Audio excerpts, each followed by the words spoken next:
I wanted to welcome everyone this morning to our September edition of Donuts with Democrats. We had planned on going live or having this as an in-person event today, but unfortunately, as I'm sure you're all well aware, we've experiencing the COVID Delta surge. We had to backtrack and get back to our virtual mode, which we've all been so familiar with. But I'd like to welcome everyone today and thank you for joining us. We are focusing on Marietta municipal elections today. I'm just trying to bring up my screen share here. I think we're set here. This is the bring your own coffee, bring your own donuts version of our monthly meeting. So we are looking forward to getting past this latest surge and getting back to in-person meetings. I know we all want to meet up with each other and enjoy each other's company. So we urge everyone, and I'm probably preaching to the choir here, get those vaccinations, mask up, and let's take proper precautions to keep our community safe. And the sooner we do that, then the sooner we're back to those in-person meetings. So for those watching on Facebook, I encourage you to share this live feed with your network in your Facebook groups. Help us spread the word about voting in Cobb County and these all-important local elections. So the program for today is, like I mentioned, it's the Marietta municipal elections. They are electing their mayors and city council, the mayor and city council, and Marietta City School Board seats in this election. So it doesn't get more local than this. You've heard the old adage, all politics is local. And Marietta is the county seat for Cobb, and they hold elections for, as I said, the mayor, all 7 seats on the city council, and all 7 seats on the Marietta School Board of Education. And they do this every 4 years. So this year is the year. You'll get a chance to meet some of the candidates this morning, but first I wanted to talk about voting. So we are holding municipal elections in Cobb County for the cities listed, with the exception of Austell. Austell had qualifying in candidates file, and there are no contested races in Austell. So ostensibly that election has been canceled. But there are elections in all of the other municipalities listed. We also have a county-wide vote on the education SPLOST penny sales tax, and that funds our capital investments in our Cobb schools and in Marietta schools. So everybody, all registered voters in Cobb County have something to vote on November 2nd, election day. You don't have to be living in the municipalities listed to go to the polls and vote on that ed SPLOST. Election day is November 2nd, but you can't vote if you're not registered. So we urge everyone to visit my voter page at the web address listed there and check your registration status. There have been purges and strange things have happened in the past. So please, please, please check your registration status. If you've moved since the last time you voted, please update your address. And if you're not registered, you can go ahead and register to vote. The deadline for all that is October 4th, Monday, October 4th. So if you haven't taken care of that business before October 4th, then you unfortunately will not be able to vote on November 2nd. So please take care of that. Election day is November 2nd, but we will have in-person advance voting, and that takes place Tuesday, October 12th through Friday, October 29th. They are having 7 early vote locations in the county, 1 in each municipality and 2 that are in unincorporated areas. Those hours are weekdays 7 a.m. to 7 p.m. There will be 2 Saturday voting, October 16 and the 23rd, and the poll is open from 9 a.m. to 5 p.m. on those days. There is no Sunday voting.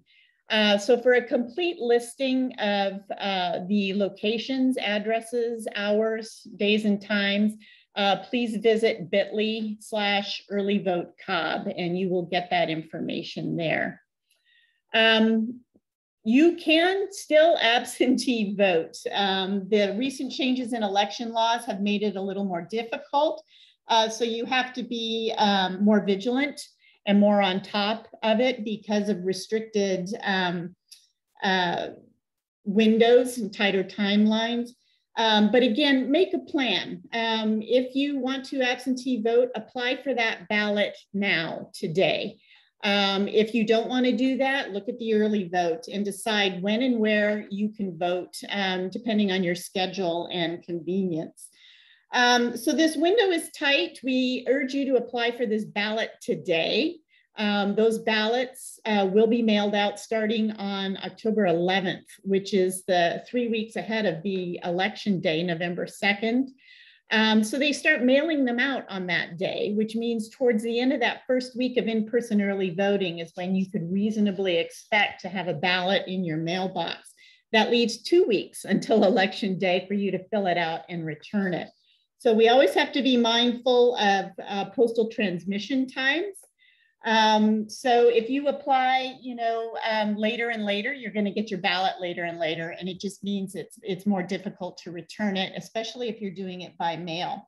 Now, the Board of Elections did approve the installment of 6 drop boxes in the county, but the access to those drop boxes will be somewhat limited.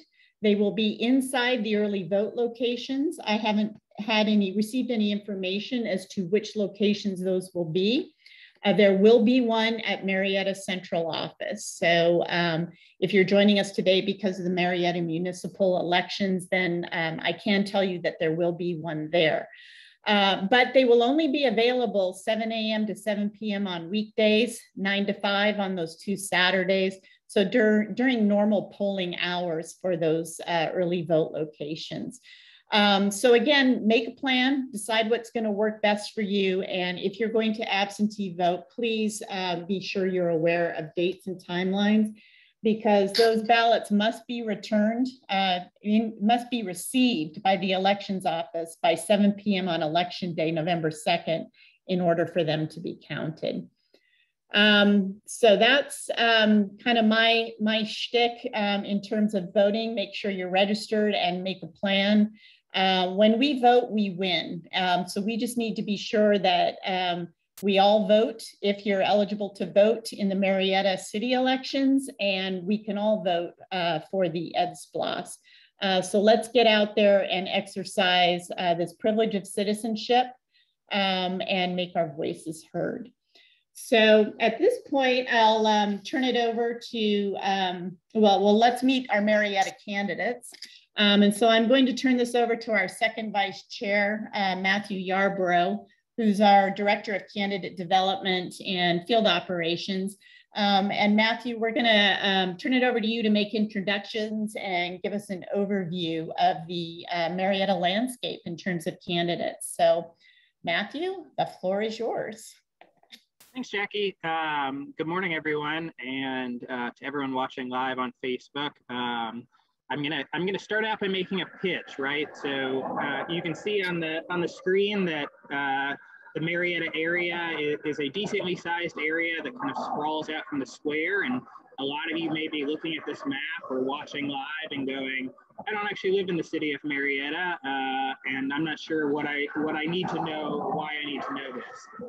These races are so important, and we have one of the largest Democratic committees of any county Democratic Party in the state, and we have got to mobilize our volunteers to make sure that we're having an impact in the city. So whether you live in one of these wards or whether you live physically within the city, I am going to make the plea to you to come out, volunteer. I'm out here today launching canvassing, as we will be every Saturday and Sunday. So connect with us and definitely come help.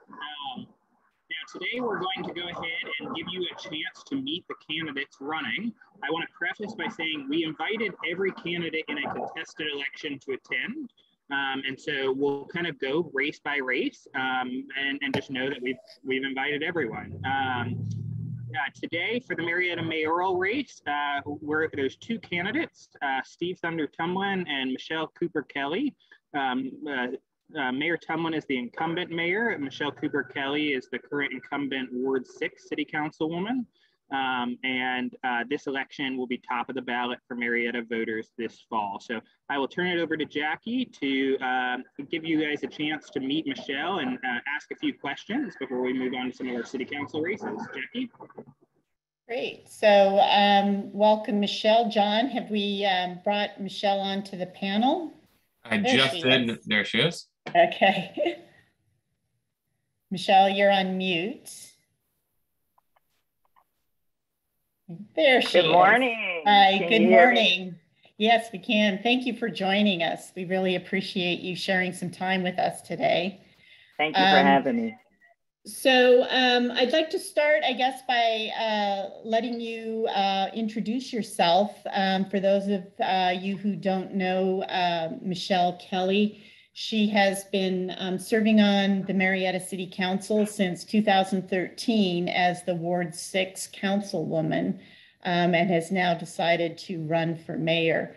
So take a few minutes, Michelle, and tell our membership, our viewers, a little bit about yourself. Sure. First of all, thank you for hosting this forum to allow candidates to be able to share. I think it's very important for our residents and constituents to be able to hear from us directly in our message. I have served for the past 8 years the Ward 6 constituents. I call them neighbors. I've also served as Mayor Pro Tem for the City of Marietta for 2 terms. And I am a mother of 3. I have 3 kids who have attended Marietta City schools. I've got 2 that are in college, and I still have a high schooler. She's a sophomore at Marietta High School. My husband, Bill, and I, we relocated to Marietta 25 years ago, and we've never looked back. As a matter of fact, we have spent the past 25 years dedicating our time and efforts to make the city of Marietta better. And that was one of the reasons why I ran for city council. I've served as commissioner on the Marietta Housing Authority. I've served on the advisory committee for the Parks Bond and Recreation back in the early 2000s. And I've served in many capacities in our school system. I currently serve on the Marietta High School governance team, and I've been on that board for the past 7 years. So I do believe in good partnership between our city schools and also our city. Our city can be no more successful than our city schools. I am a small business owner. I am a corporate executive. I've been a senior manager for over 25 years now. And I felt as though that my business background would add some value to the city of Marietta, and it has. I believe in being fiscally responsible and not spending more money than you have. And I have a fantastic team in my corporate job that really makes it accessible for me to do all the things that I do. But leadership is key, and it's very important. So let me tell you a little bit about why I'm running for mayor for the city of Marietta. I believe in doing a good job in the role that you're in, and I've served for 8 years. Make an impact, and then move on and make a bigger impact. I believe that we are at a crossroads to make Marietta from good to great. I want to move Marietta forward. And I believe you move Marietta forward in 4 ways. One is increasing our economic development, our job creation for our residents, embracing innovation for those existing businesses that are here in our city so that they can allow their businesses to grow and be sustainable. 2, if we're going to create jobs and bring more businesses in our city, then we have to be able to house those employees because we want those businesses to hire locally. And most businesses do want to hire locally, and they'd like for their employees to be able to live in our city. So the success of our city for the past 8 years has been good, but it really has not been inclusive of all. And unfortunately, we don't have the housing stock, affordable workforce housing for our teachers, our nurses. We have the second largest emergency room in the entire country. For our public safety officers who actually work for the city of Marietta, both police and fire. For our young professionals. So affordable housing is very important, and there are ways that we can do it, and Marietta has done it successfully in the past. The third thing is, I believe in having an inclusive community. If we're all at the table, making decisions and thinking of ideas to continue to make our city better, then we have to be inclusive. The average age in the city of Marietta is 34, and we have since learned that through the census data. But when you look at some of our boards, we don't have the 30 to 39-year-old age bracket. And that is a group that we need to continue to develop and have part of our board so that they can help with the future success and master planning of our city. So I plan to create a Mayor's Youth Council that starts in our Marietta City School System, because I think it's important to start with our young adults, our youth, and teaching them how to be our future leaders. I also plan to create a young professionals advisory committee so that they have a hand and say in what the future of our city looks like. We just can't simply rest on the laurels of existing leaders and not properly prepare others to lead our city in the future. And certainly fourth, last but not least, is transparency. Over the 8 years as being councilwoman for the Ward 6 area, I have held quarterly town hall meetings. And I did that because I thought it was important for me to engage with my constituents, my neighbors, and the residents that live out in my area so that I could understand what issues may exist within our area, and also what opportunities that and thoughts and ideas that they may have to make our area even better.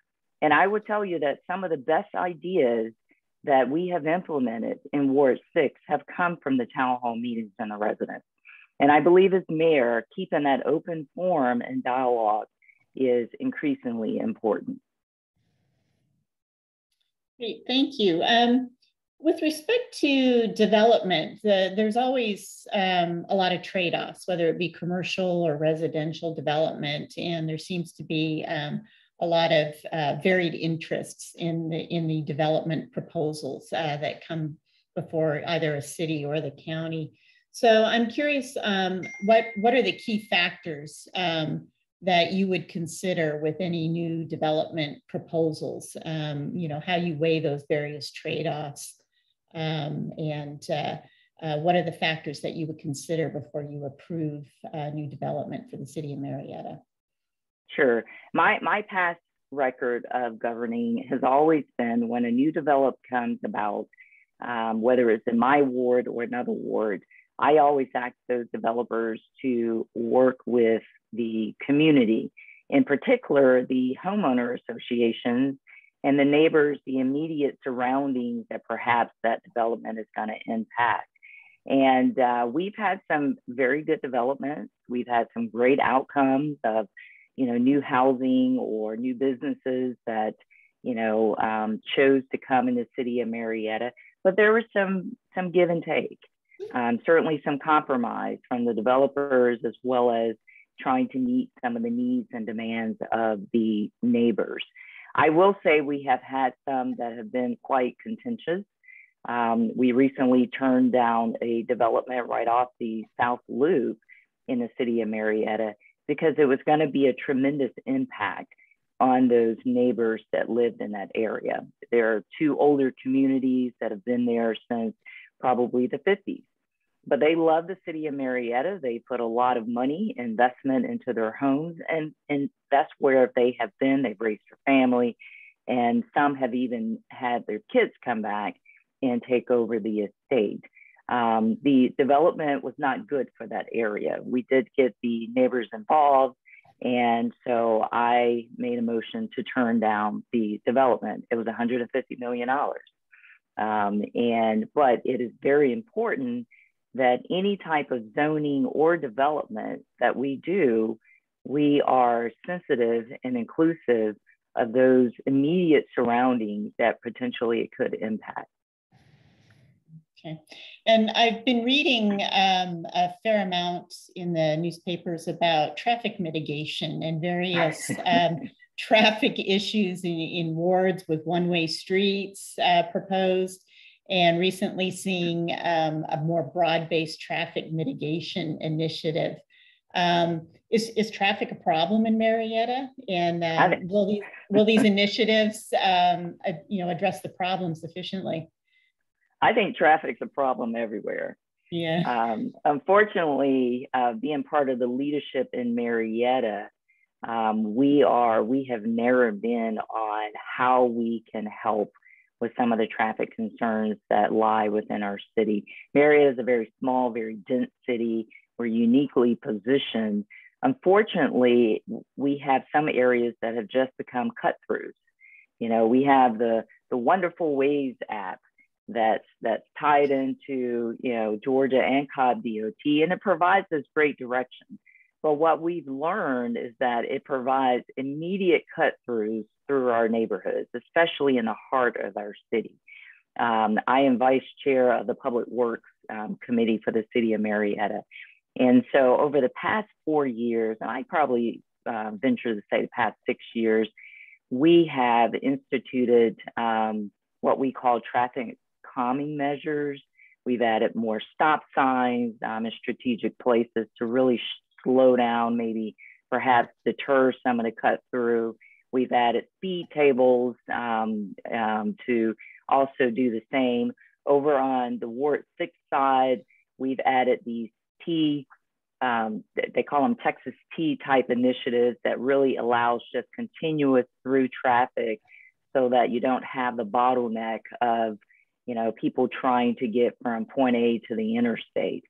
So we have spent a considerable amount of time as a city and also money and resources in trying to mitigate some of the traffic bottleneck, and most importantly, the cut-throughs that we're seeing that are often unsafe because of the speeding. We're trying to make sure that the kids are getting on the bus and not having near misses with someone that's in a hurry to get to work or wherever they're going. So I would say that has been a keen focus of ours for the past 6 years, and we have added a lot of measures, but yet we still have measures to go. Okay. And are there any other infrastructure issues, whether it be bricks and mortar or human resources or even technology? Are there any other significant infrastructure challenges in the city of Marietta? Sure. Well, Marietta is a city that's 187 years old. It was established in 1834. So though we are an older city, I think we have done a good job with trying to keep up with the infrastructure. But we still have older buildings that need some love, affection, and attention and financial resources to keep those up to par.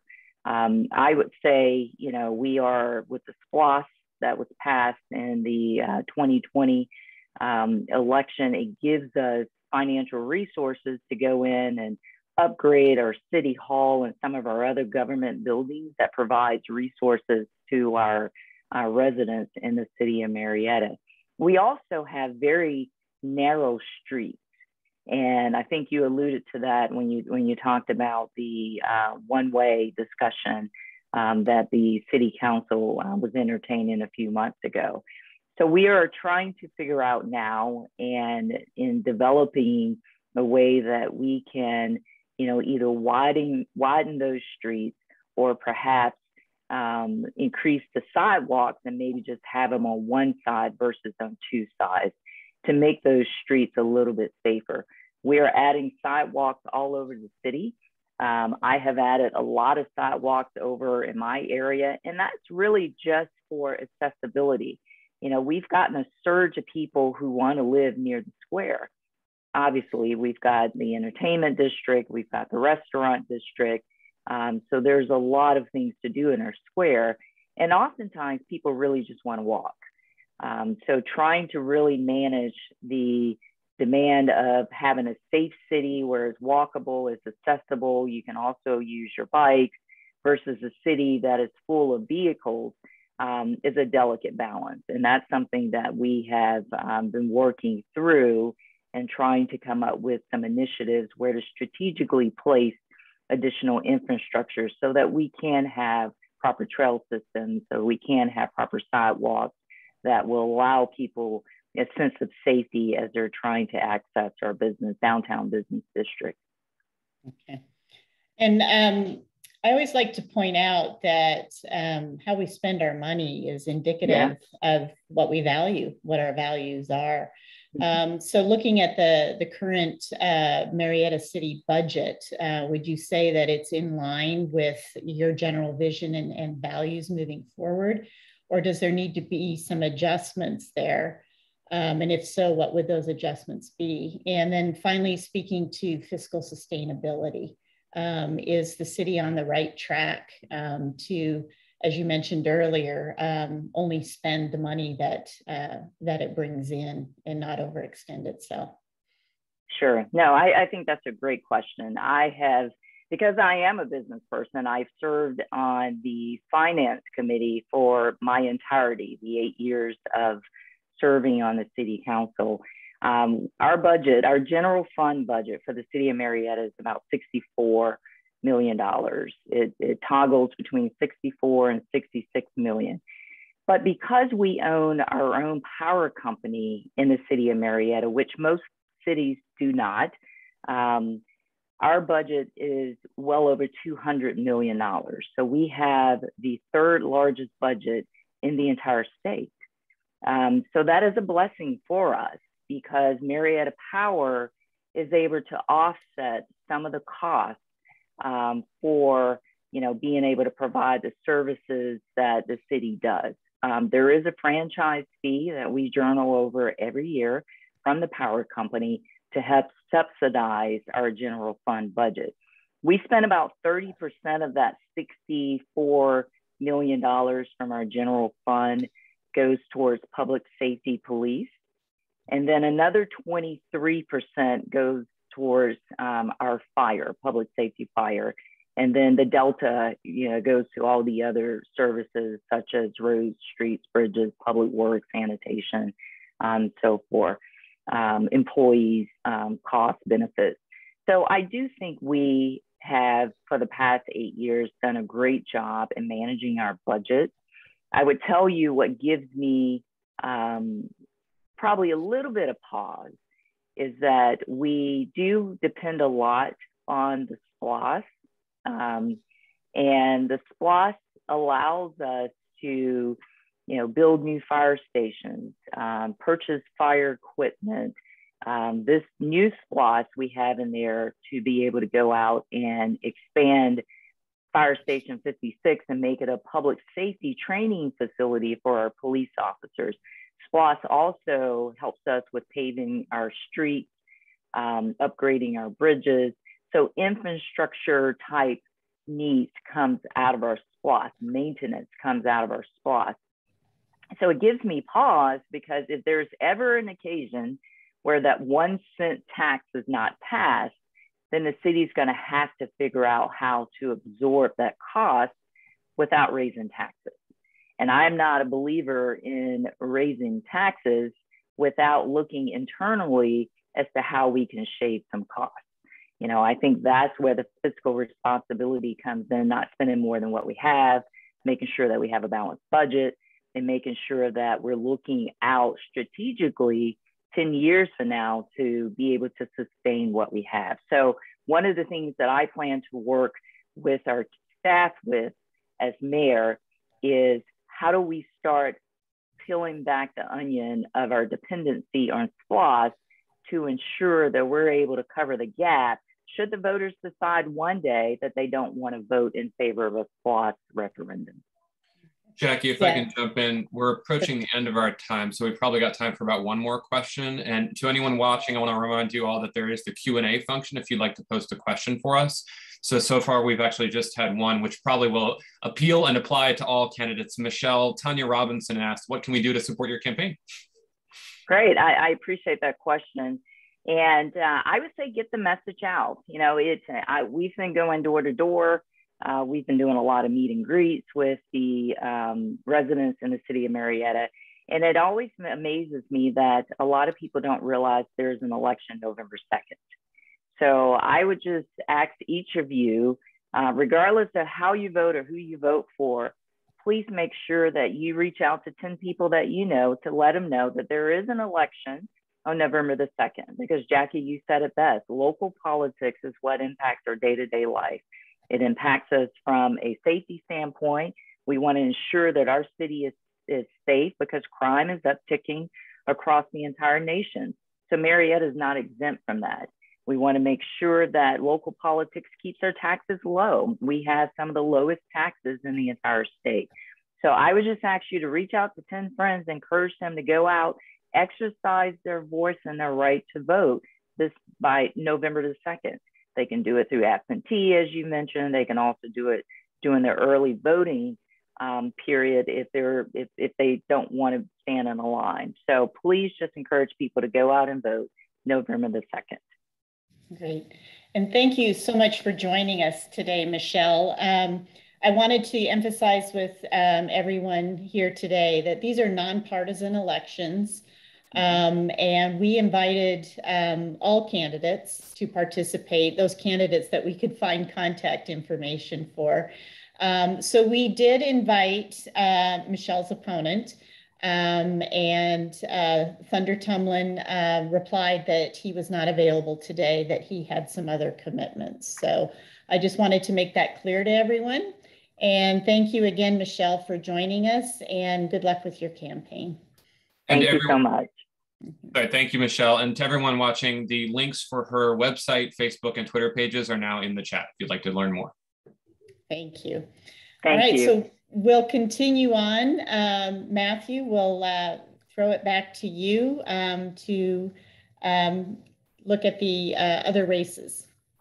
Yeah, thank you again, Michelle. So first, we want to give a quick congratulations. So as we reviewed at our last business meeting, 3 city council members have been elected without opposition. So incumbent Cheryl Richardson and Joseph Goldstein over in wards 1 and 7, which are circled. And then Michelle's replacement on council, Andre Sims, ran unopposed to succeed her. So these 3 will go ahead and take office beginning in January. So congratulations to those 3. We did not invite them, just give time to those in contested races. Continuing on. So this is our first of our council candidates. So this is for those living in Ward 5, which for those kind of unfamiliar with the city, we're talking about the parts of Marietta that kind of stretch up near Cobb Parkway, as well as kind of stretch into the eastern downtown of the square. We've invited all 3 candidates. We have Reggie Copeland, the incumbent council member for this ward, as well as Carlisle Kent, one of the challengers, are both here with us today. And so I will turn it over to Jackie to introduce them and get started. Okay, John, we're going to bring them up on the panel. I'll add that Christina Stallworth was also invited today, but had a schedule conflict and wasn't able to be with us. So John, we're bringing... They've both been promoted, so we should be seeing them any second. Okay.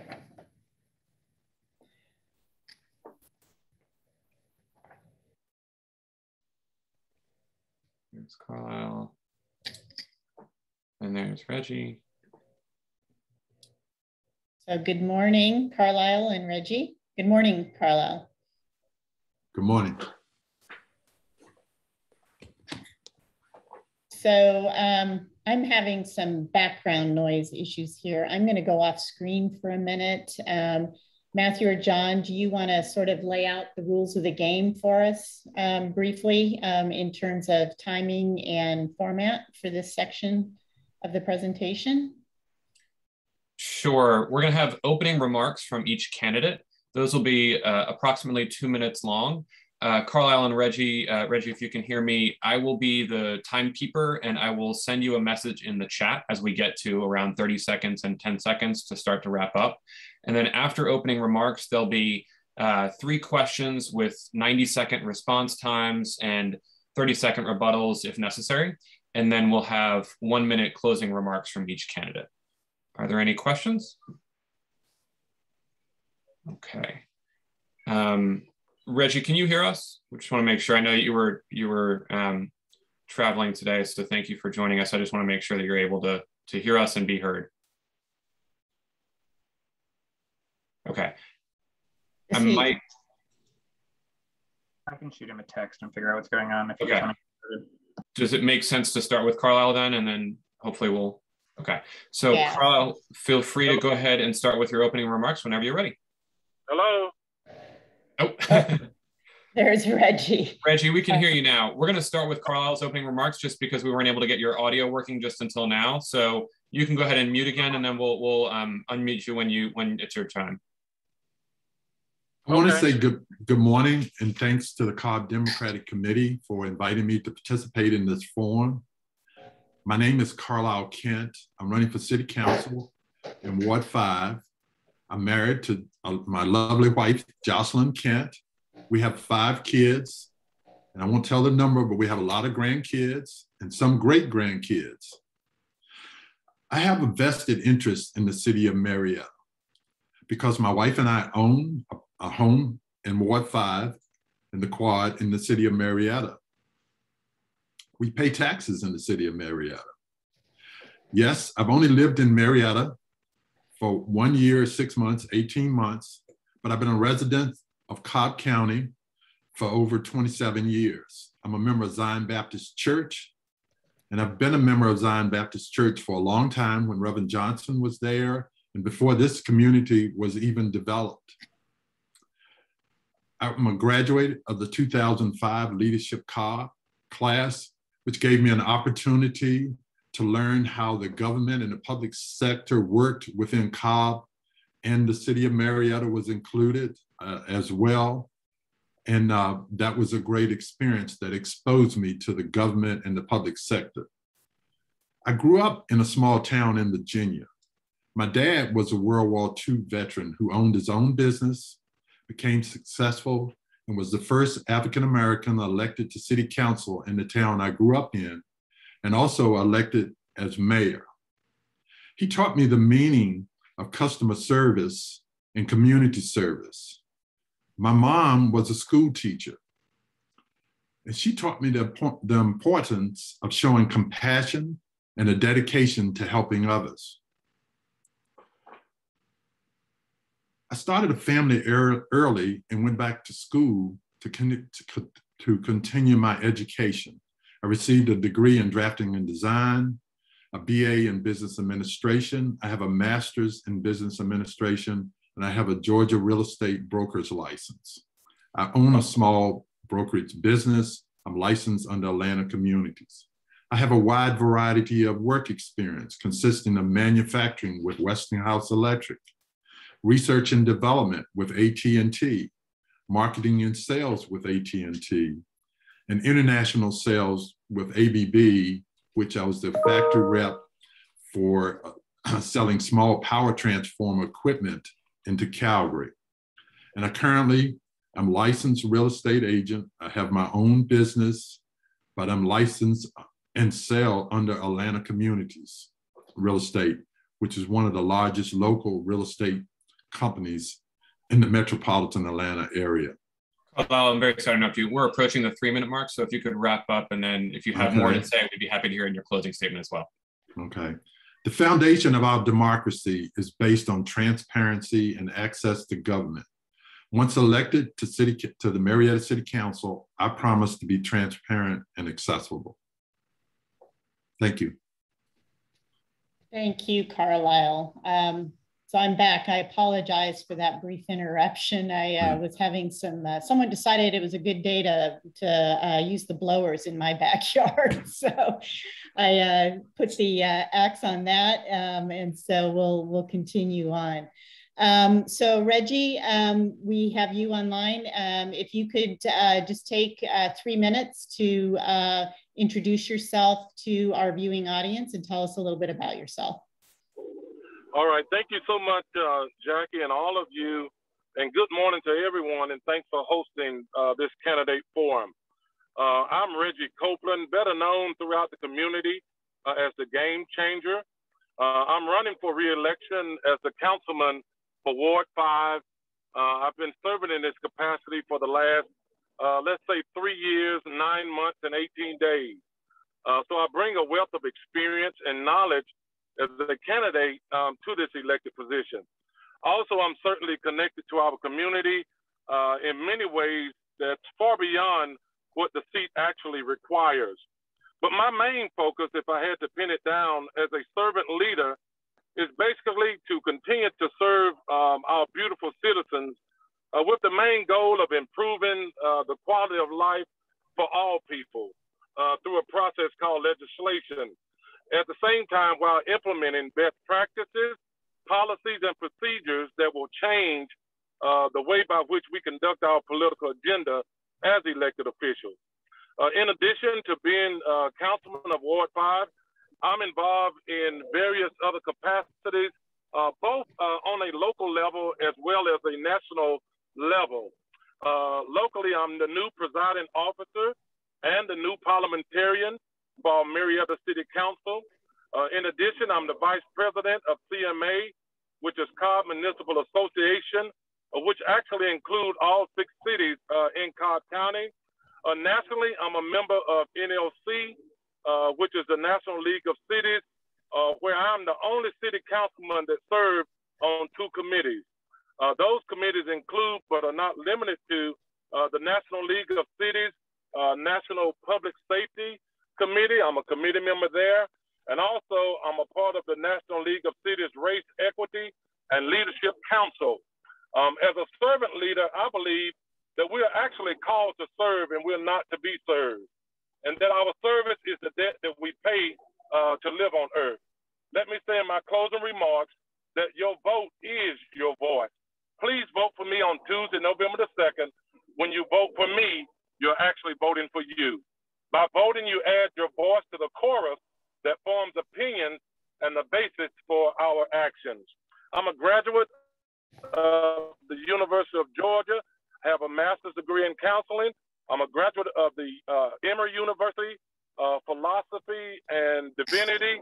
And also I'm a homegrown candidate as well as a veteran. And I've lived in Marietta for over 50+ years. And that's a long time. Thank you. And I hope I have adequately shared with you some nuggets about myself. Thank you, Reggie. So we'll move on to a few questions. We'll start with you, Carlisle. What is the one challenge that you feel is most pronounced in your ward of the city that you would like to see addressed if elected? You're on mute, Carlisle. Carlisle, you're on mute. I would say the one challenge is the streets and sidewalks, the infrastructure, especially on the east side of the Marietta Square. I know that my opponents, both opponents, were adamant about making Lawrence and Washington Street one way when more than 250 residents signed a petition that were against it. And if I'm elected, I promise to pursue. I've already talked to the mayor, also the candidate for mayor, and other councilmen about what my initiatives are. I'm not saying that I have an agreement, but I've laid the legwork that I would like to find the money within the council's budget or the SPLOSH budget to repair those streets, to widen Lawrence Street, and also the sidewalks on Lawrence and the sidewalks on Washington. Especially Lawrence Street is a gateway to downtown. And as Michelle mentioned, people like to walk around the square. We fell in love with Marietta. We moved here, like I said, 18 months ago. My wife works for Wellstar, and we're around the square every weekend.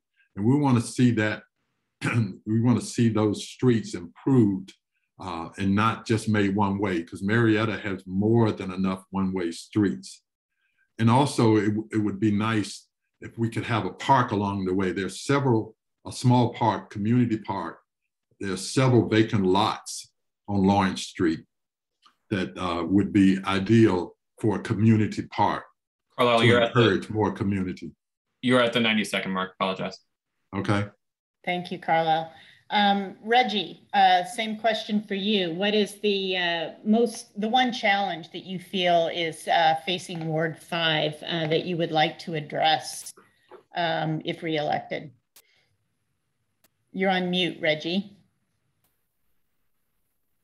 Can you hear me, Jackie? We can hear you now. Yeah, you have 90 seconds to tell us what is the one challenge that is unique to Ward 5 that you would like to see addressed if reelected. Okay, I would do that, but let me start by sharing as it relates to the sidewalk on Lawrence Street. We want everybody to be aware that we hosted a community meeting for the citizens to voice their opinions, and their opinion was that they wanted a one-way street. And then we also passed it 3-0 in the Public Safety Committee, and we also passed it 7-0 in the City Council meeting. So we followed all of the steps, and at the 9th hour, something changed to have all of the council persons, with the exception of Michelle Cooper Kelly, to vote against it. So I just wanted to elaborate on that just a few moments. But the plan I have, Jackie, is actually to really address the issues surrounding what I want to refer to as quality workforce, affordable housing. Affordable housing is actually defined as housing that's affordable for all levels of income. In Ward 5, what we have is progress, but what I believe in is balanced progress. Affordable housing is also referred to as households whose rent or mortgage plus utilities do not exceed 30% of their annual income. So individuals and families who pay more than 30% of their income for housing are actually what I consider, Jackie, cost burden, and may have difficulty affording necessities such as, but not limited to, let's say, food, clothing, transportation, healthcare, and even childcare. Listen to this statistic. You will understand how bad the situation is, even Reggie, not on a local level. You're at the 90-second mark, Reggie, sorry. Okay. Thank you. So Reggie, let's continue in that vein. The next question is, when making decisions about developing new residential or commercial projects, what are the main values and priorities you have? How will you weigh in the different factors on those projects to make your decision as to whether to approve or to not approve development projects? I think one of the main thing is the impact that it would have on that particular surrounding community. I think developers ought to always sit and talk with the constituents that live in that particular area, as they are already taxpayers in that area. Okay, thank you. Carlisle, same question. Yes, I would support the current zoning guidelines and regulations, and would consider variances when they were justifiable, and also talk to the community, because I know there's some people in our community who are not happy with some of the development that has gone on in the neighborhood, because as you know, this part of Marietta has a mix of old and new developments. And so I would work with the developers who are coming in to bring businesses, to see if there are tax incentives, rezoning, and repurposing of older buildings. Because I think Marietta has the potential to grow and provide more jobs to the residents of the Ward 5 and the city of Marietta. And that's one of the issues that I think that needs to be addressed, because there are more renters in Marietta than there are homeowners. I think the numbers are something like 58% to 42%. And we can address that issue by providing better jobs and attracting businesses and affordable homes. Thank you. So we're going to wrap it up. There's a lot of issues to cover, and I know we've only touched the tip of the iceberg here today. but I want to give you a minute to make closing comments, and feel free to bring up any issues you feel you would like to address and that we just haven't had time to do that. So Reggie, we'll start with you. If you have a minute for closing statement. I'm sure. My four platforms are basically, number one, to continue to engage community through quarterly town hall meetings. Michelle Cooper Kelly and myself are the only two that have quarterly town hall meetings. And then number two, to improve the quality of life, not just of some citizens, but all citizens. I think we have to find a way, Jackie, to be inclusive. And this is how I think. Reggie, you're on mute. The party, allowing all of us to play the same music. And what I mean by that is that I'm definitely for support of citizens, veterans, teachers, public safety personnel, youth workers, citizens, healthcare workers, and business owners. One of the main issues as I close that we need to address in the city of Marietta is fair, livable working wages.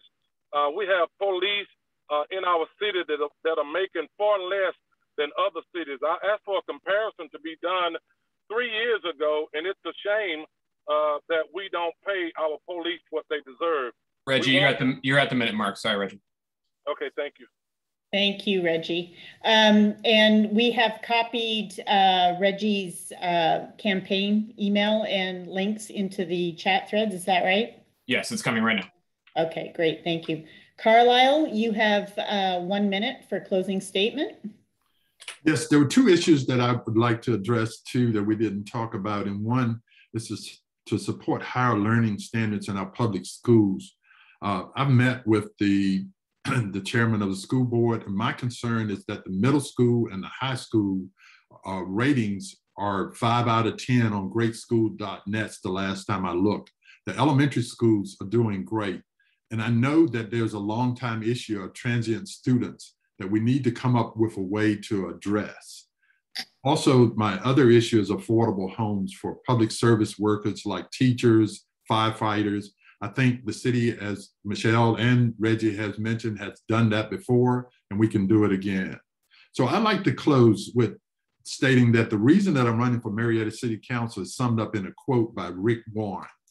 The greatest use of your life is to invest it in something that will outlast it. I volunteered in a lot of ways, but serving on the Marietta City Council will allow me to give back and serve in a more meaningful and lasting way. My campaign slogan, "We're Better Together," means I promise to keep the community informed, be transparent, inclusive, and accessible. I believe that I have the right temperament, education, and work experience to bring the respect and leadership back to Ward 5. I would like to have the vote of the residents of Ward 5. Thank you. Great.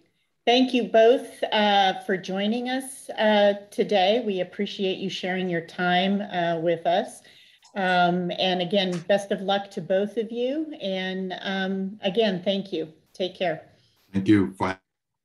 So we'll kick this back to you, Matthew. We'll continue with this yo-yo back to the general candidate landscape. We've just completed Ward 5, Marietta, and we are moving on to the other city council candidates. So Matthew? It's a fun yo-yo. So yeah. This is the last of our city council elections. So we already mentioned wards 6, 7, and 1 are uncontested. We just heard from 2 of our 3 candidates in Ward 5. The wards 4, 3, and 2 races are all technically head-to-heads. We should note that Ward 3 is not traditionally contested, in that Katrina Barr is running as a write-in. And so we're going to really focus today on wards 4 and 2. Once again, we invited both the incumbents, so Andy Morris and Griff Chalfant, as well as both the challengers, Ted Ferreira and John Sylvie, to join us. I believe we have Ted and John with us today. And so we'll start out by hearing from Ted, and then we'll talk to John, and that will close us out on City Council. Great, thank you. Ted, I see you there. Are you with us? Yes. Okay. Did you want to turn on video? Are you in a place you can do that, or? Absolutely. Okay. Great. Good morning. Nice to see you. Good morning. So we'll start out. If you want to just take a minute or two and introduce yourself to the voters and tell us a little bit about who you are. Sure. And first of all, my congratulations to Matthew for pronouncing my name correctly. It's not a particularly easy name to pronounce if you haven't done it for the first time. So kudos for getting that right. So good morning. So growing up, I had a bit of a service-oriented mindset. I became an Eagle Scout when I was 16. I was president of the student body at college. I was an altar boy for 7 years at churches in Atlanta and Boston. But for the last 20 plus years that I've lived in Marietta, I've been very focused on growing my businesses and also on my family. Haven't had as much time and opportunity to give back a bit to the community in the last 20 years. And with the advent of the pandemic, I've realized that I miss an opportunity to do that. I would like to be able to pay back a bit to the city of Marietta, what they've given to my family and my businesses over the last 2 decades. And so when the opportunity to consider running for city council came along this year, after a lot of consideration, I decided to go ahead and run for the seat in Ward 4, where I live. My background is fairly diverse. I actually have an engineering background and have studied in the field of architecture.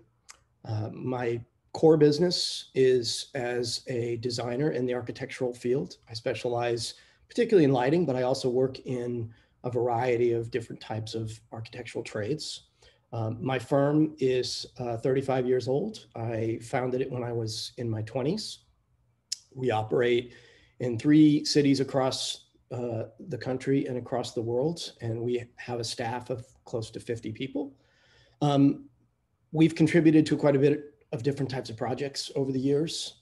Probably most recognizable here in Atlanta, I've helped design the Cobb Energy Performing Arts Center, the Georgia Aquarium, the Atlanta Botanical Gardens, the home of the Georgia Bulldogs, buildings for Emory University, and quite a few other venues in the state of Georgia. My work with developers and my work with clients all over the world has given me a fair amount of exposure to some of the challenges that master planning and public realm present to government officials and also to private developers. I'd like to try to apply some of that business experience here in Marietta as well. Most relevant to my business experience in Marietta is probably the venue that my wife and I opened right off the square called the Third Door, which opened in the middle of the pandemic last summer. And it's a combination of a music venue and an event space and a cocktail bar. And opening that project gave me even a greater insight to the importance of small business in Marietta and to the community. And I've had an opportunity to really see it grow with the city for the last 1.5 years. It's been quite a pleasure. And so I'd like to try to apply my experience of opening a business in Marietta also to an opportunity to serve on city council. Great, thank you, Ted. Of course. So what do you feel, what would you identify as that one main challenge, the challenge in your ward that's more pronounced that you would like to address if elected, address in the first year? I would probably just highlight 2, and one of them is actually more citywide, not necessarily limited to Ward 4, Jacqueline, and that's, you know, reintroducing civility in politics and business. I think the last several years have presented a new challenge to civic discourse in the community, among neighbors, among businesses, among politics and government departments. I'd like to try to refocus that a bit and try to maintain a bit of an open communication with really all my neighbors in Ward 4 to try to understand what issues affect our community and that are very local. try to keep it friendly and open to everyone. But probably the largest one, which actually relates back to our business on the square, is something that Michelle touched on, and so did Reggie, which is the challenge of development and housing. We have a hard time attracting younger staff in our business because they have to drive often 30, 40 minutes to get to our space. There just isn't enough housing available for young people for they're starting out. And Ward 4 in particular is one of the older wards in the city. And so there's relatively few opportunities for new development or even for expansion of existing properties that give people a place to live. And I think that that's a citywide issue, of course. I know it's a very sensitive topic for a lot of people who live in Ward 4 because they're very proud of their neighborhood and very proud of the older historic homes and the historic design of Ward 4. So I think it's a very careful balancing act for us in our ward. And how do you, with respect to development, you bring a wealth of experience in design and development and working on development projects. So how is the city of Marietta doing as it moves forward? What sort of things would you like to see them consider, and what sort of factors would you weigh in on when it comes to identifying and approving development projects? Sure. Well, I mean, obviously, first and foremost, you have to consider community input. I think development projects need to be very open conversations with the neighborhood and with the community. Certainly, there are zoning laws that need to be followed and considered. Some of them might be a little out of date in some areas. Some of them are still perfectly on point in some areas. And when you look at development as a whole, you can't really look at any one street or any one neighborhood the same way you look at every other street and neighborhood. The truth is that, development is a complex process. There's financing, there's economic realities, what makes the project even worthwhile for a builder, public-private partnerships that might foster affordable housing built in areas where otherwise it wouldn't be considered economically from a profitability standpoint.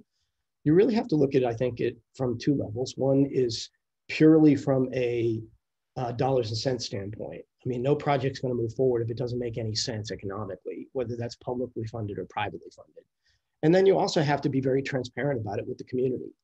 Frequently, people accuse developers of being less than open about their intent when they start on a project. It's hard to navigate a project into approval. And I think that people don't understand that if they haven't done it for a living. But I also think that it's very true that one of the things that we need to do as a city council is remember that we represent our wards and our constituency as a whole. And so we need to do very open and have very open and very honest conversations with the neighborhood that's affected by any proposed development. Okay. So I'm going to give you a minute to wrap up, and if there's something that you would like to talk about that we haven't covered, please feel free to do that and let people know about your campaign and how they might help. Okay. Well, I mean, certainly Ward 4 is one of the largest, so canvassing is always a challenge. I probably wear out a couple pairs of shoes trying to cover my entire neighborhood. I think that by and large, the best thing people can do to support me is learn a little bit about me and decide if they want to vote for me. I think that we have a city council that by and large is representative of our community, but I always think that there's room for change. I think that my interest in running for city council is to try to bring more honest communication to Ward 4. And definitely I want to hold town hall meetings in the same way that was discussed earlier by some of the other candidates. I think my biggest concern about the moving forward with the city is to remember that cities have to run in a sustainable fashion. We have infrastructure we have to maintain, sidewalks, sewers, public works, public safety. And then some things are, not a profit and loss discussion. Arts, tourism, parks and rec are things that have to fit into the budget. So you have to balance the budget in a way that businesses balance their own budget. And it has to be a certain amount of honest communication with your constituents is the same thing you have to do when you run a business. I'd like to apply my business experience to the city, and I'd like to do it in a way that I can relate to the residents and try to explain to them what public service entails. Well, thank you, Ted, so much for joining us today and sharing some time with us. We have copy pasted links to your Facebook page and your web page into the Zoom chat thread as well as the Facebook chat thread, so people can follow up and learn more about you through those links. So we appreciate it, and best of luck to you. Thank you. Thank you again for the invitation, Jackie. Okay. And we will continue on now with Ward 2. We have John Sylvie. John, you can bring him up to the panel. I am not seeing him among our attendees, so. Okay. Hold on. I could have sworn I saw him.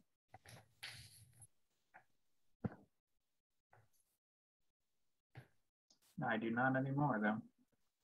Okay, so let's keep an eye and see if he, an eye out for him and see if he joins later. We'll go ahead and move on. Do we have George Darden in attendance? We do. Okay, well, let me flip back to, so Matthew can sort of summarize and share with us the school board landscape here in Marietta.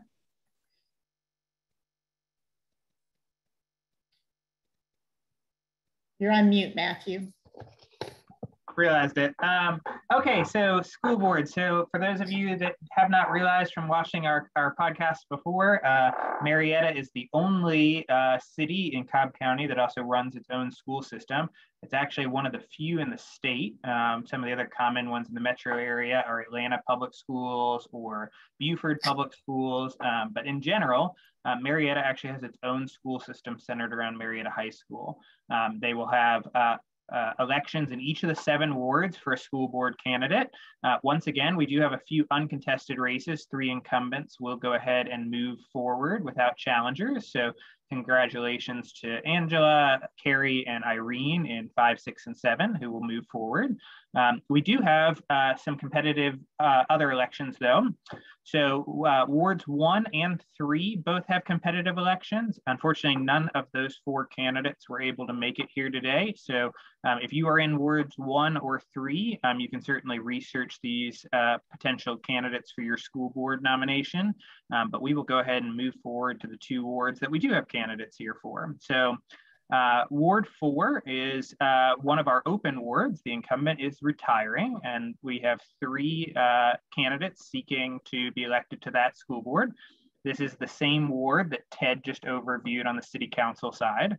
And George Darden is going to be here with us today. And then after George, we'll jump down to Ward 2, which is the same ward that John, who we just realized is potentially not here, was from. That's the southwest side of the city.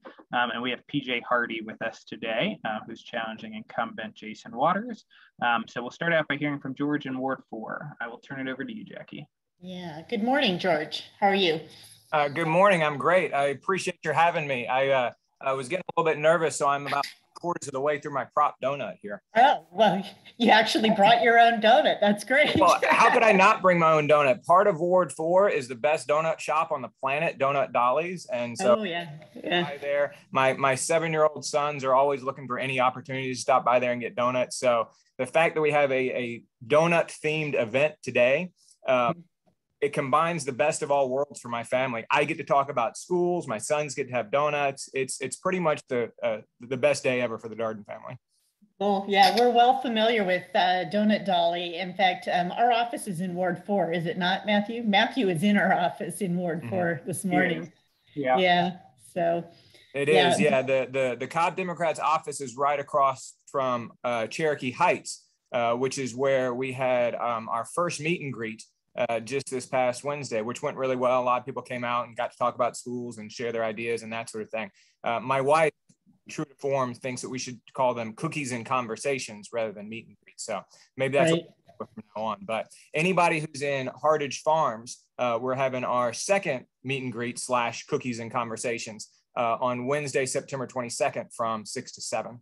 And so if you're going to Superintendent Rivera's fundraiser at Glover Park Brewery, maybe stop by us first and then go over to the CHOA fundraiser at Glover Park Brewery after that. Great. Well, thank you. I'm going to give you a minute or two to just let people, tell people a little bit more about yourself. There may be people that are not familiar with you or your campaign. And so you are the best person to give that introduction and let us know about you, your background, your family, and your campaign. So take it away. Great. I appreciate you giving me a full minute since I've already talked about donuts and all sorts of other things already, and I'm using up my time. But my name is George Darden. And again, thank you for having me. I really enjoy the opportunity to talk about schools. I look for any opportunity to hear from other people and to share ideas about schools and to talk about schools. It's super important. I think it's great that Cobb Democrats actually gave us all this forum and invited us all to come speak. I'm hoping that other civic organizations will do the same. And I look forward to those as well. My name is George Darden. As I said, I am a graduate of Marietta High School, the class of 1992. I went to Hickory Hills Elementary School. I went to what was then Marietta Junior High. And I went on to Georgia Tech, and then I got a master's in secondary education from the University of Michigan, and then I got a PhD in social foundations of education from the University of Georgia. I was a high school teacher. I taught social studies, mostly history, for 15 years. The bulk of that time was in the Atlanta public schools at a school formerly known as Grady High School, now known as Midtown High School. And for the past 10 years, I've been a professor at Georgia Gwinnett College in Lawrenceville. I teach people who are going to be teachers, and I teach about the history and philosophy of American schools. I first became a teacher, a sixth generation Georgia teacher, but I first became a teacher 25 years ago. Because I thought I would enjoy it, I thought I was good at it, and I thought it would be important. And it's that last thing that kind of brings me here today, is that I think that the work of the school board is extremely important work. I think that it touches so many lives inside of our community, even in ways that we never see. One of the candidates a few minutes ago mentioned legacy, and I was thinking about the quotation from Hamilton. What is legacy? It's planting a seed in a garden that you never get to see. And I think that schools and teachers and administrators and school board members have a really unique opportunity to build a legacy inside of a community. It's incredibly important work, and that's what inspires me to seek this position. So I do encourage folks, I know you're going to post my contact information in a little while. Go to my website, read a little bit more about it, drop me an email, and I'm always happy to talk about schools. Great, thank you. So I talk about schools a lot. I'm engaged in these conversations, more so with the Cobb County schools. But I find that there's a lot of misunderstanding or lack of information, lack of education, if you will, about the role of the school board versus the role of the superintendent. Mm-hmm. And I was wondering if you could discuss that a little bit about what, if you are elected as a member of the school board, what it is exactly that your roles and responsibilities, jurisdiction, and focus are vis-a-vis the superintendent. Sure. Well, in much the same way that an administrator or a superintendent will hire teachers and then leave teachers to mostly do the job, that's kind of what a school board does for a superintendent. They hire that superintendent, they go through a very rigorous process, but then they actually need to leave the day-to-day management of the schools up to the superintendent himself or herself. And I think that's an important role. I think that there are two really big things that a school board does. The first thing is that they serve as the voice of the community. They hear all the disparate voices, be they from students, from parents, from community members, from teachers, of course, from administrators, from staff, and they help communicate those ideas to their superintendent and to the administrators so that the policy that is enacted on a day-to-day basis is informed by a wide variety of stakeholders' voices. I think that's a critical role, and it's one that I'm eager to play. I've heard several of the city council candidates talk about how they want to have forums, and the same thing. I would look to have monthly forums in which folks come together. This whole cookies and conversations thing that my wife has going now that she enjoys so much, I want to continue that in the event that I'm elected. Because I do think it's important to hear that. And of course, teachers will be invited and students will be invited. I see myself not only as someone who would represent a parent point of view, given that I have 2 kids at Westside Elementary School, but also someone who, given my background as a teacher, professor, would represent that teacher point of view as well, because so often teachers are unseen and unheard in the process. The second thing that I think that a school board does is it really smooths the path for teachers, administrators, staff members to accomplish the various things that they need to accomplish. One thing that students always leave my classes thinking is that teaching is a really profoundly difficult job. And there is nothing that a school board should be doing that's making the job more difficult. Rather, what a school board needs to do is to help teachers and help administrators and help staff members to accomplish those really lofty and incredibly difficult goals that are laid before them.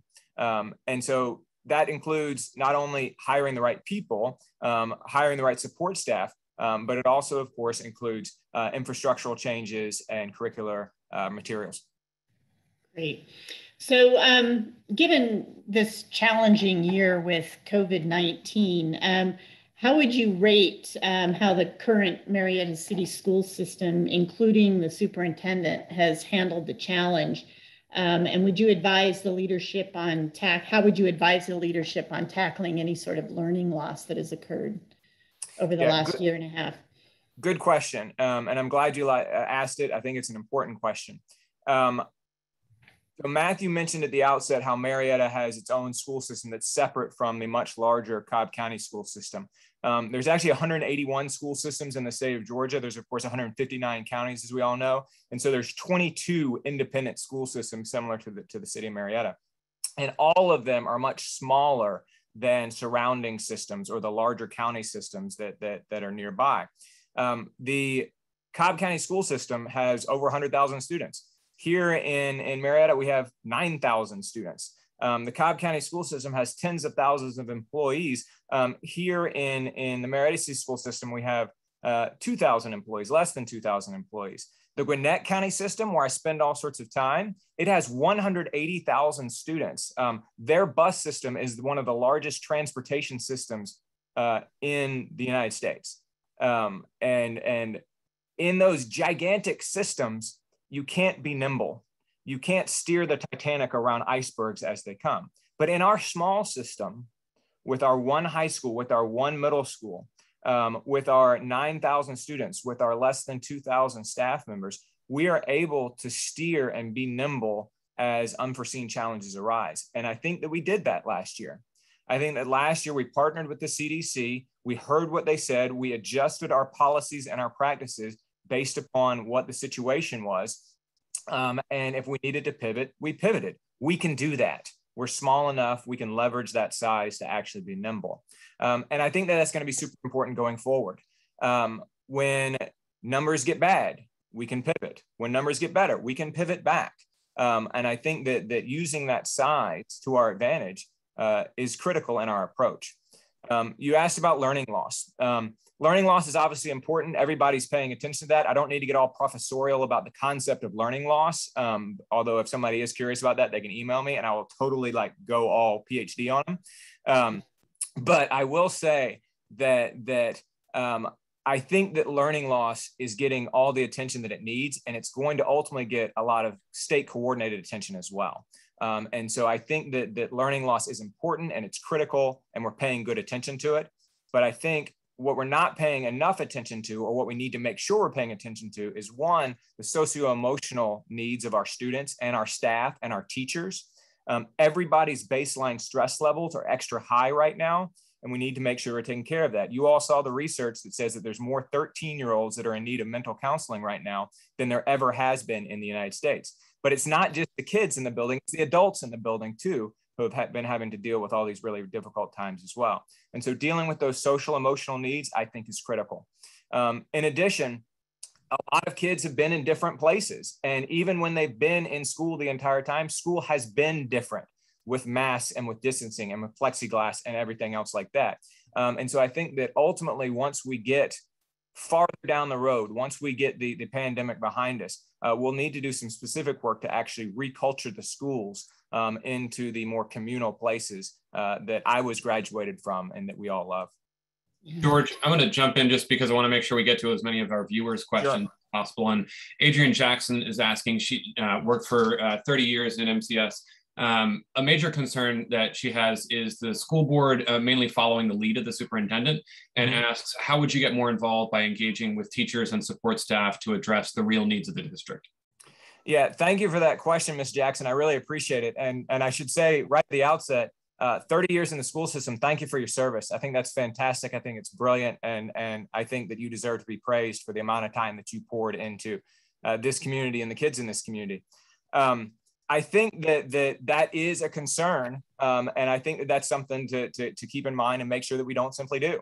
The superintendent is not always right. The superintendent has a vision for what's going to happen. But as I said, I think that the school board's role is to represent the voices of the people in the community. And if need be, if people in the community, be they teachers, be they students, be they parents, are saying that the superintendent is on the wrong track and the superintendent is moving in a direction that's counter to the desires of the stakeholders in the community, that needs to be something that is stopped.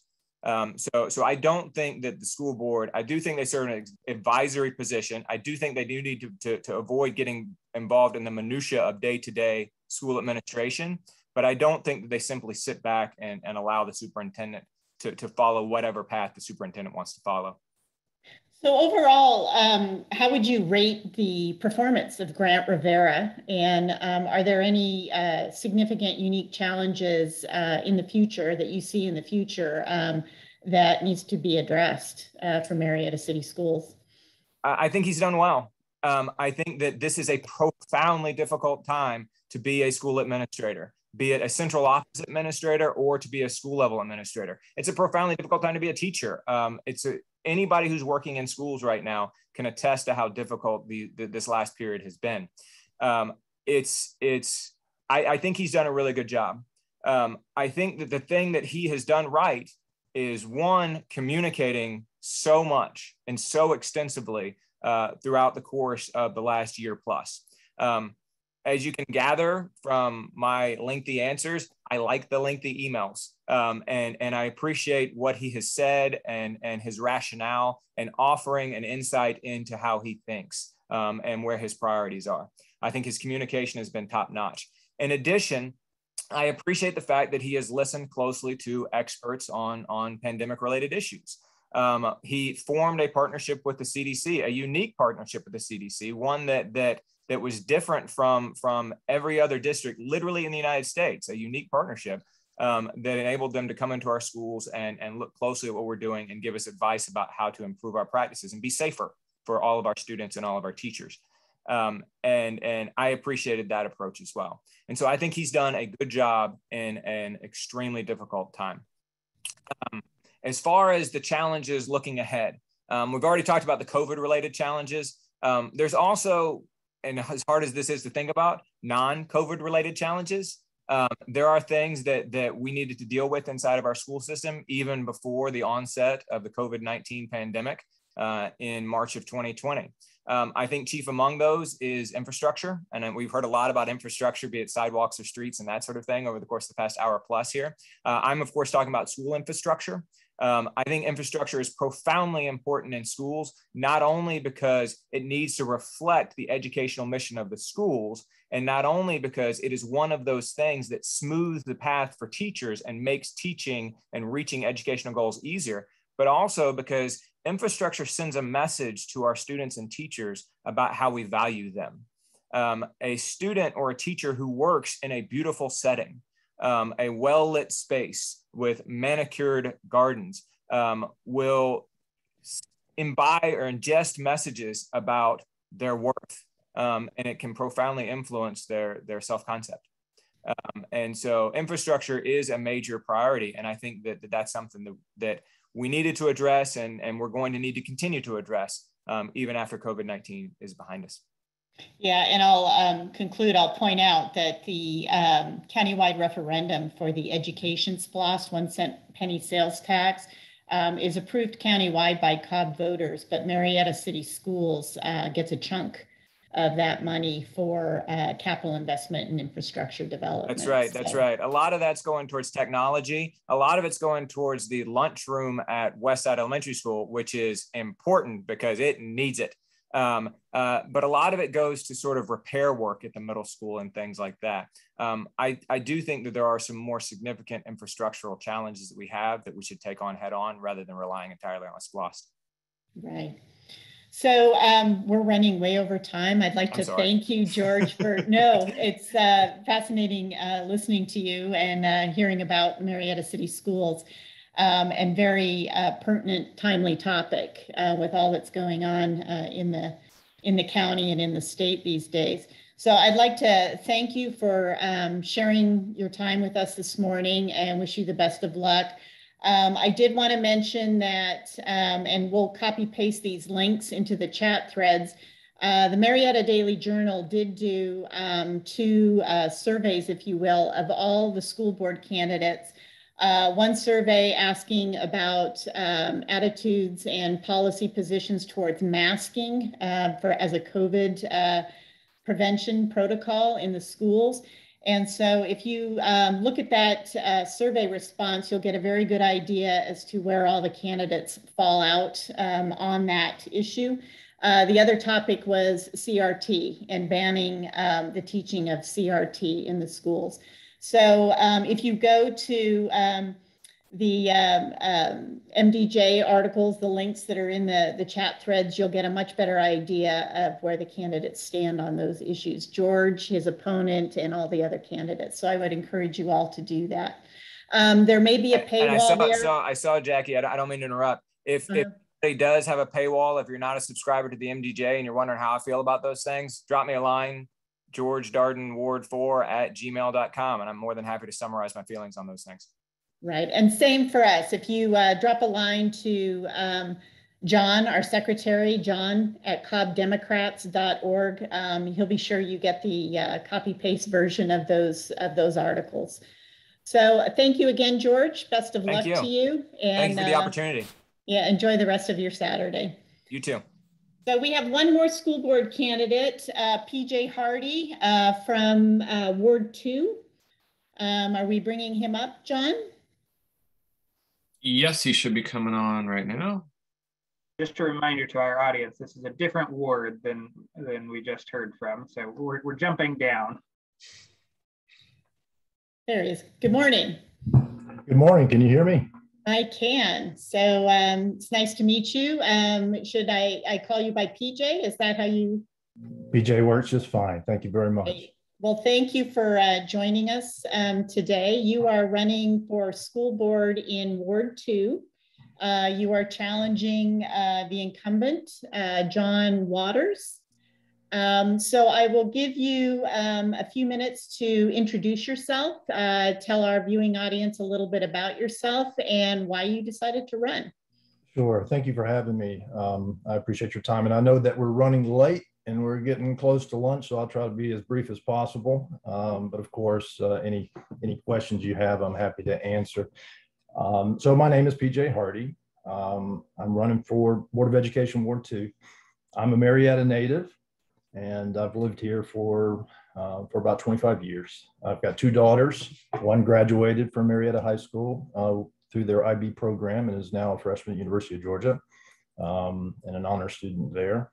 And my youngest is a 4th grader at MCAA and is 10 years old. I am a product of the Georgia education system. I started my education right here in Ward 2, up the street at Hickory Hills. But I do have an undergraduate degree from University of Georgia in finance and a master's degree from Georgia Tech in building construction. So the short story, really, my path to to this campaign is a strong belief that education is the greatest gift that we can give our children. And I have this this inner desire to serve my community. So I'm grateful for the public education system that I have, and it's an inspiration to me. My mother was a teacher. She was a teacher at Marietta High School way back in the 60s. And she started the English as a second language program here in Cobb County for immigrants and those who came to our community and needed to learn English. But if I'm elected, I'll tell you I have some core values and some simple intentions, if you will. First is I want to represent all children and families and actively consider this great diversity that we have in our community and the strengths and the circumstances that we have in our community. And I want to be a voice for the whole child, right? And that would include their emotional and intellectual growth, as well as their physical and mental well-being. So I do want to prioritize engaging with the community. If I've not knocked on your door, I will be in the coming weeks. I want to be very clear that I am open to your thoughts and upgrades, and I will always be open to explaining how I make decisions, the rationale, and we'll consider new data and be prepared to change my decision if the data supports it. But overall, I want to be a trusted voice for students and family and make that my priority on the board. So, a couple of things that I would say I bring capabilities in is just stakeholder engagement and decision-making. I listen to what people are saying. I also listen to what people are not saying. And I excel at asking the right questions and facilitating group dialogue, which is something that I think we desperately need here in our community. We've got to be able to communicate effectively with other board members, with teachers, administration, staff, and the community at large, right? And I think our community deserves someone who will listen to their concerns and to communicate effectively and just be a trusted representative. So that's why I'm here. Okay. So what are people saying? What are they not saying in Ward 2? I think you've got two sides. You've got people who are very vocal on one side and have strong opinions on things related to the COVID pandemic and mask mandates, and then you've got a group who are on the other side and they're opposed, and you've got a great many people who are in the middle, who are probably more like me, who are considering both sides and who are trying to understand and listen to the concerns and make educated and evidence-based decisions. Mm-hmm. So how would you rate the overall performance of Marietta City Schools? What are the challenges and growth opportunities looking forward, and how have they done to date? Well, I would say that the school has done a pretty good job, if not excellent job, over the past year. These are uncharted territories for sure, and I do support Dr. Rivera, and I think that he has done an excellent job. It's important to say that part of how I measure his performance is how he makes decisions, and more specifically, how he makes decisions, in high levels of risk with lots of uncertainty, right? Because I believe that we should reward the decision-making process as much, and in some cases, more so than the outcome of that decision. Because when you draw out the timeline, a grounded evidence-based decision-making framework or process, despite having incomplete information, will result in long-term success. And that's in life, that's in business, and that's also in our school system. Now, don't be guilty of hindsight bias, right? It's very easy after the fact to look back in history and find those nuggets of evidence and that information and say the shoulda, woulda, coulda, right? But you can't see that stuff in the moment. And so when I look at the decisions that Dr. Rivera has made, and these are risk-laden decisions with uncertainty, I would say that he has done a very good job. Of course, let's not forget about the teachers and staff and those that were, are in our schools and during the initial stages of COVID over this past year, trying to address learning loss. I think they did an excellent job with this transition of moving from in-person to virtual learning. That was no small feat, right? And we should applaud them for that. And then they transitioned to juggling both in class and the virtual learning environment, essentially doing two jobs. And the way that they really stepped up and they really answered the call, and they should, we all should be grateful, both as parents and as members of the community. But I would say, yeah, that I would, applaud them for that. And the task is not done, obviously. We will have to address learning loss. I'm not sure we really know what that looks like yet, but the data are coming in. And I know as a parent, fall map testing is happening, right? And though that won't provide a complete picture, it'll be directional, and it will provide some evidence as to what we're dealing with, and we need to be nimble, and we need to stand ready, and we need to be quick and address those problems on a school system level, but also make sure that we're addressing the needs of the individual students. And that's going to be a lot of work, and I hope that as part of my role, if given that opportunity, is to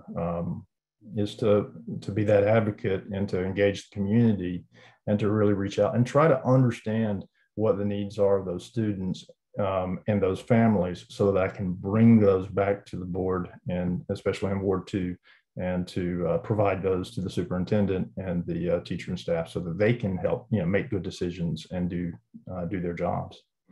AJ, we're approaching the end of our time. I did want to again mention a question from our audience, which is, Marietta is extremely diverse, and we need a board, obviously, that understands the needs of all children and families.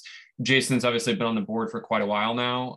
Are there contrasts in how you think you would approach the job differently from someone who's been in it for a long time? Yeah, I can't speak for Jason. I'm sorry he's not here, to weigh in on this question. I can certainly tell you where I stand, I think that we need to work to be more inclusive. I think that there are systems in place that work against us. I think in school board governance, there's no panacea on how to manage, and how to govern. But I can say that there are conversations that need to happen to address those, and that's on the school board level, right? That's teachers and staff with the superintendent and the principal of the school. That will trickle down into the classroom, right? But we do have really a tremendous amount of diversity here in our community that I haven't felt has been represented by the board. But I would say that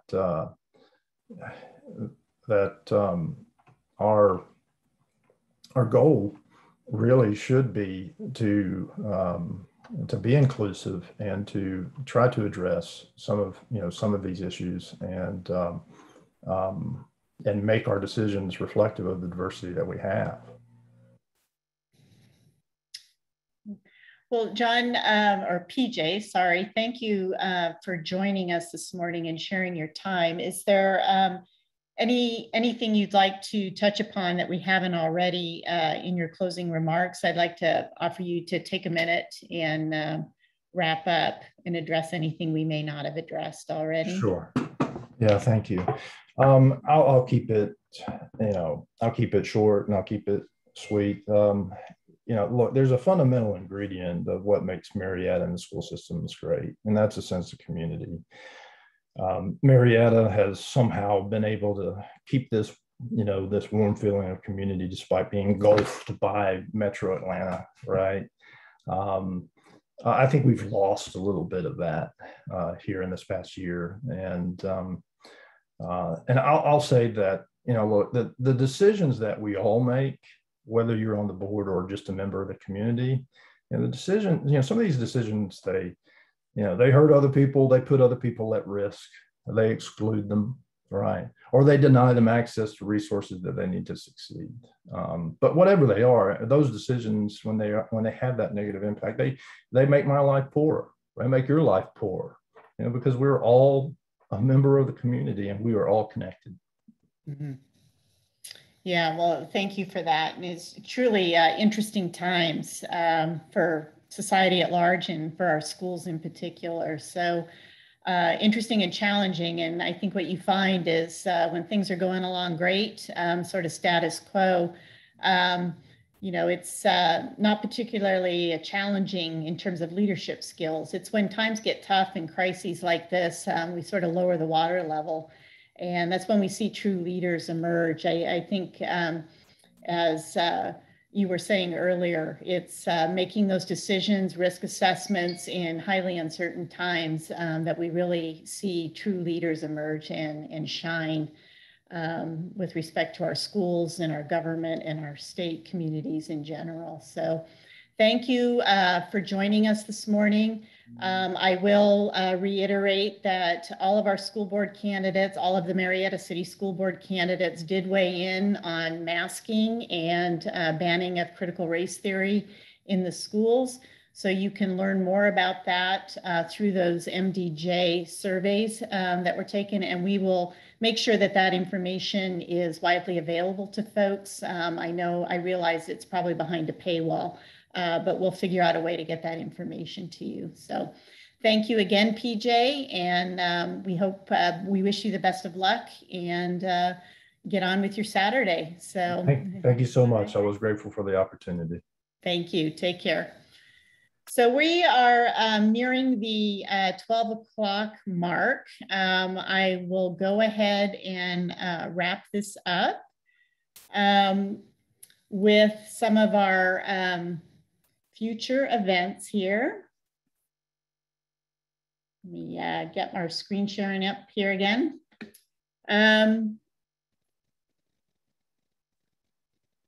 So we have a couple of events coming up and we need some volunteer support. We have the North Georgia State Fair, which is something that happens every year, except for last year. But we are looking forward to getting back to it next week. It starts on Thursday. This is a fabulous event, big community event. It draws people from all over the community, even outside the county. But it's great to have a presence there. I've worked this fair a number of years and people are so happy to see us there. They want to come by and talk and say, oh, we're so happy that the Democrats are in Cobb County and want to learn about our candidates and various initiatives. So we need people to staff those booths, staff that booth. It's a 10-day affair. A lot of hours and shifts available. And it's just a really great way to get the word out about our candidates and our programs into the community and hook up with a lot of interesting people. So sign up. You will see the signups on our webpage. We need a lot of help here. I think it's 2-hour shifts. It's not a lot of time. You get a free pass to the fair. And then you can wander around the fairgrounds after your shift is complete and enjoy the fair. So please go to our webpage if you have some time and can volunteer and help us out and sign up for that event. The other event we have coming up is on October 9th. This looks to be like a fabulous event in South Cobb. It's at the Eddies. Help me, let's see here. Let me find my notes on this. It's a one-day event. There will be live music and booze and booze and various activities, children's activities going on. We hope that you can volunteer. We have a booth here as well, and help us with meeting and greeting the public, distributing voter and candidate information, and then just generating interest with our membership and activism as a whole. Our candidates are welcome to join us. We have invited them, and some of them will be available on hand if you want to come by and chat with them. So the event is held at the Eddy at Riverview Landing. And that's in the Smyrna, Mableton area. It's along the river. It's a new development, beautiful event space. So come out with the family and enjoy the day. And if you have some time, please, again, go to our webpage and sign up and help us volunteer in that booth. We also are running canvassing launches. This is why Matthew is in our office today. So we are getting out the vote in our municipal elections. We are focused on Marietta this weekend and next. So please, if you can help us get out the vote, lace up those sneakers and hit the streets and spread the good word, we'd appreciate your help there. Visit our webpage as well. It's kind of central station for all these sorts of things, and you can sign up for a canvassing ship. And stop by and see Matthew. You can wave to everyone, Matthew, and he'll get you set up with the materials you need to get out the vote. There's so many people that don't even realize an election is coming up on November 2nd.